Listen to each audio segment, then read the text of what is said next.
मित्रों, मुझे मालूम नहीं था कि आज़ाद भारत में किसी व्यक्ति को राष्ट्रभक्ति का गीत गाने के लिए भी स्पष्टीकरण देना पड़ेगा, लेकिन कांग्रेस नेताओं की टिप्पणियों ने आज इस पर भी विवश कर दिया। मैं बताना चाहूँगी कि हम देशभक्त लोग हैं और अपनी ज़िंदगी की आखिरी सांस तक हम देशभक्ति के गीत गाएंगे भी और उन पर झूमेंगे भी। जो लोग इस पर आपत्ति उठा रहे हैं वो गुलामी की मानसिकता से ग्रस्त हैं। पहले उन्हें वंदे मातरम गाने पर शर्म आती थी और लगता है कि अब उन्हें राष्ट्रभक्ति का कोई भी गीत नहीं सुहाता। हमारे सत्याग्रह की जिस घटना पर ये प्रतिकूल टिप्पणियां हो रही हैं उसकी सच्चाई ये है कि भाषणों का सारा सिलसिला खत्म होने के बाद हमारे पार्टी कार्यकर्ता मंच पर बैठकर देशभक्ति के गीत गाने लगे। मैं भी उनके साथ बैठी थी। रात के लगभग 2 बजे उन्होंने एक गीत गाया, ये देश है वीर जवानों का, अलबेलों का, मस्तानों का, और इस पर अनुराग ठाकुर, विजय गोयल, बाकी तमाम लोग झूम रहे थे। उसी समय उन्होंने मुझे भी आग्रहपूर्वक उसमें शामिल होने को कहा। एक कॉमरेडरी के तौर पे मैं भी खड़ी हुई और कुछ क्षणों के लिए उनके साथ शामिल हो गई। अब इसको एक मुद्दा बना करके कांग्रेस मुख्य मुद्दे से हट रही है और देश का ध्यान हटाना चाहती है, क्योंकि मुख्य मुद्दा है काला धन, मुख्य मुद्दा है भ्रष्टाचार, मुख्य मुद्दा है लोगों के नागरिक अधिकारों का हनन, जो कुछ रामलीला मैदान में घटा। लेकिन वो एक व्यर्थ का मुद्दा हटा करके, इससे उठा करके, इससे लोगों का ध्यान हटाना चाहते हैं। लेकिन मैं कहना चाहती हूँ कि आज मैंने उनकी टिप्पणियां सुनी हैं। दिग्विजय सिंह इस घटना को लेकर हमारी पार्टी को नचैया पार्टी बता रहे हैं। मनीष तिवारी चाल चरित्र और चेहरे की बात कर रहे हैं। मैं कांग्रेस के नेताओं को बताना चाहूंगी कि इंटरनेट भरा पड़ा है उनकी नेताओं की डांस क्लिपिंग से।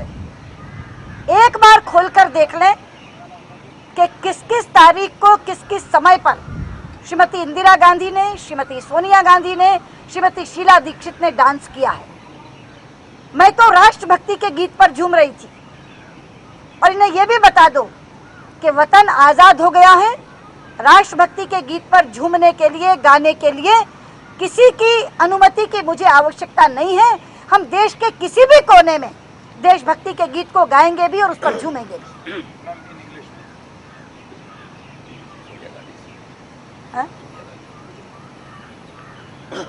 और मैं ये जरूर श्रीमती सोनिया गांधी से पूछना चाहूंगी, कांग्रेस की अध्यक्षा से, कि क्या कांग्रेस का ये स्तर हो गया है? क्या ये सब उनकी सहमति से हो रहा है कि राष्ट्रभक्ति का गीत गाने वाली पार्टी को नचैया पार्टी बताया जाए?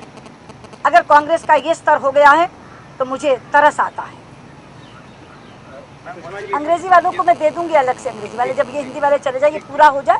मेरा सवाल है, जो कांग्रेस की आपत्ति है वो देशभक्ति गीत पर नाचने पर नहीं है, उनकी आपत्ति राजघाट पर नाचने पर है। मैंने कहा ना, देश के किसी भी कोने पर।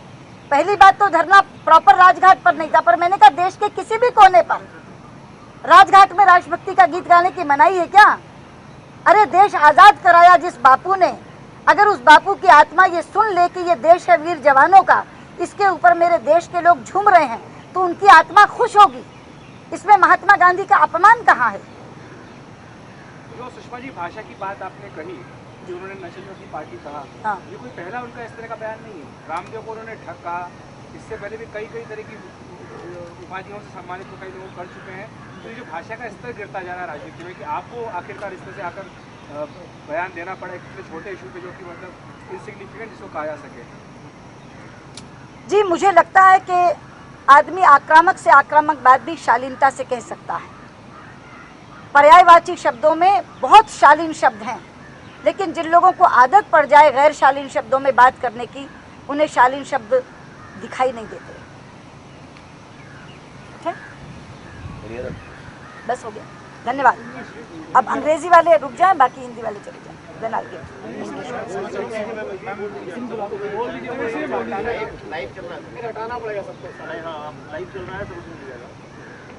पर है नहीं ना, इस समझ में कि आज उमा जी की वापसी पर भी आप बोल दीजिए, आप पूछना चाह रहे थे। नहीं, उमा जी की वापसी का मैं पार्टी में स्वागत करती हूँ। फ़ोन पर मेरी उनसे बात हुई, मैंने उनका फ़ोन पे अभिनंदन किया, स्वागत किया और फिर उन्होंने इच्छा जाहिर की मेरे साथ फलाहारी भोजन करने की। शायद 1 या 2 दिन में, कल या परसों, वो मेरे निवास पर आएंगी और फलाहारी भोजन करेंगे। इंग्लिश वाले आ जाए ना मेरे साथ, अलग अलग all the English channels come in. Congress leaders have opposed our singing and dancing on our satyagraha. I must say that we are patriotic people, and till our last breath we will sing and dance on patriotic songs. Those who are opposing it are suffering from mental slavery. Ma'am, many senior Congress leaders have raised and called names to BJP on that dancing episode. B.K. Hari Prasad has said that you should resign. Mr. Digvijay Singh has used very unparliamentary language. Ma'am, your response to that? I would like to tell you, Mr. B.K. Hari Prasad, that I have not been appointed by the Congress president. I have been appointed by the BJP leaders. As regards Mr. Digvijay Singh, I think he is known for using indecent language. This is not for the first time that he has used such language. Ma'am, your message for this general trend that one is observing in the Congress party of very harsh language, whether it is for the BJP or for Ramdev or for any such agitation, now they've started targeting Anna Hazare. I think tough message can be given in decent language also. There are many decent synonyms for this. But I think these people do not look at thesaurus or dictionary because they want to use abusive language for others.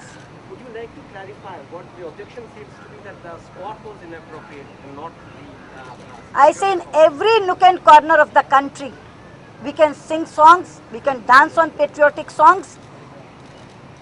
So therefore to say that one thing is pious or here you cannot sing and there they don't sing, the country is free and in every nook and corner we can sing such songs.